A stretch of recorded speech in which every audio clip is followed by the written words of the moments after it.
Bonjour, bienvenue dans les jeux du Roi CZ, la chaîne YouTube où je vous présente des jeux de collection. Donc aujourd'hui je suis pas tout seul, je suis avec mon collègue Jacques. Salut. Et on va vous présenter Castlevania Vampire Kiss, sorti sur Super Nintendo le 21 juillet 1995 exactement. Alors il est sorti d'abord au Japon, ensuite en Europe et en tout dernier il est sorti aux USA. Alors ce jeu c'est un jeu d'action de plateforme. On va vous parler des particularités. Donc en toute première partie, ce que j'aimerais dire, c'est que c'est un jeu qui, contrairement au Mega Man X3, celui-là, il est énormément carte modé. Donc faut faire très attention lorsqu'on achète son Castlevania The Vampire Kiss.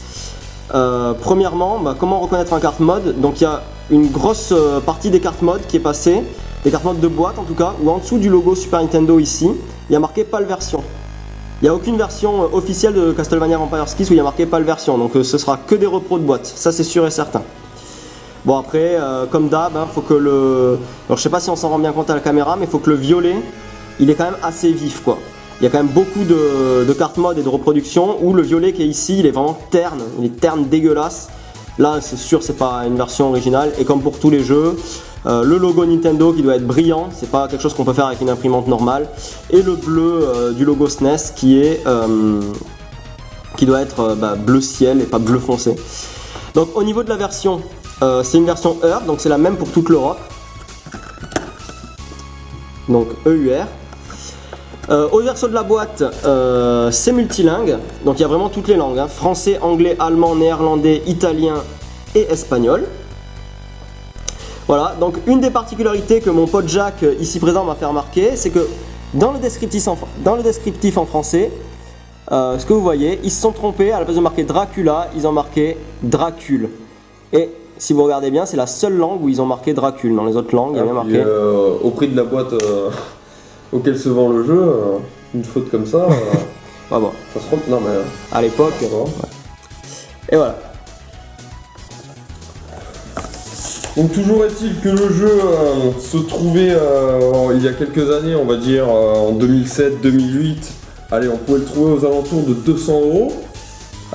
Peut-être un petit peu moins en Allemagne, c'est ce qui était derrière nous. Je crois que tu l'avais trouvé à 130 €. Ouais, moi je l'ai, cet exemplaire-là, je l'ai eu à 130 en Allemagne en 2008 ou 2009, donc quand même.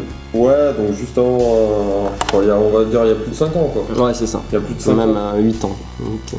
Alors qu'aujourd'hui, maintenant, pour se trouver un Castlevania Vampire Kiss complet, on va dire en bon état, il faudra débourser au minimum 400 €.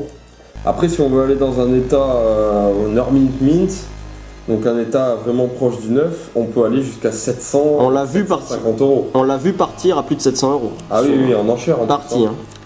En enchère terminée, quoi, donc auquel il s'est vendu. Alors pourquoi Castlevania Vampire Kiss est rare? Pourquoi est-ce qu'il est cher? Alors tout d'abord parce que tout simplement c'est la licence Castlevania, hein, une licence qui a du succès au fil des années. Dans tous les magazines on retrouve du Castlevania, des articles de presse, des tests, des solutions. Donc Castlevania on en parle partout. Donc ce qu'il faut dire, c'est qu'aussi à l'époque, le jeu, quand il est sorti, il s'est fait démonter par la presse spécialisée, quoi. Ouais, déjà, ouais. Donc il est arrivé, son plus gros défaut, c'est d'être arrivé après Castlevania 4, où il y avait des améliorations de gameplay avec le fouet qui sont absentes ici, et d'être arrivé après l'épisode PC Engine. Ce qu'on peut dire aussi, en fait, sur ce Castlevania, c'est que à l'époque, il passait toutes les semaines. Par exemple, sur des gros sites, genre eBay, il passait toutes les semaines, donc on pouvait vraiment le trouver assez facilement, quoi. Ouais, c'est ça. C'est-à-dire qu'en fait, semaine, on pouvait l'avoir. Si c'est un jeu qui a toujours valu cher dans la collection de jeux vidéo, nous on va rétablir la vérité, ce jeu n'est pas rare. Non. Ce jeu, comme on disait, moi à l'époque où je l'ai acheté en Allemagne parce que c'était moins cher, mais en France il passait toutes les semaines, quasiment, j'exagère un peu. Il passait quasiment toutes les semaines, si c'est pas toutes les semaines, c'est tous les mois. Donc ok, c'était toujours autour de 200-300 €, mais c'était toutes les semaines, donc c'est pas rare, hein. Ce qui était cher pour l'époque, mais il y avait facilement les moyens de pouvoir se le procurer, quoi. C'est ça. Donc à contrario, par contre, on peut comparer ça à des jeux en version, bon là c'est pas européen, c'est pas, voilà, c'est Harvest Moon en version FH, qu'à une certaine époque, justement, les années 2007 à 2010, on n'en voyait jamais sur eBay. Il passait jamais. Il passait jamais, alors que depuis quelques années, depuis un an et demi, on en a vu passer 3-4. Ouais, mais en Hollande surtout. Donc si vous voulez jouer à ce Castlevania The Vampire's Kiss, bon, d'abord, Vampire's Kiss c'est un remake entre guillemets, de l'épisode Rondo of Blood sur PC Engine. Mais c'est pas le même jeu. Donc comme il est beaucoup plus dur et que c'est pas tout à fait le même jeu, pour moi c'est une exclusivité Super Nintendo. Donc on est obligé d'y jouer sur Super Nintendo. Quelle que soit la version que vous preniez, il faut que vous y jouiez en 60 Hz. Donc ou vous prenez une version japonaise ou américaine, la version japonaise est la moins chère des trois. Vous y jouez sur une Super Famicom, vous y jouez en 60 Hz. Si vous prenez la version PAL, il passe très bien en 60 Hz sur une SNES Switch, il n'y a aucun problème. Nous acceptons les suggestions si vous souhaitez qu'on change de console, qu'on passe de la Super NES à la Game Boy, la Mega Drive. On a des belles pièces un peu sur tous les supports. Merci d'avoir suivi notre vidéo. Et à la prochaine.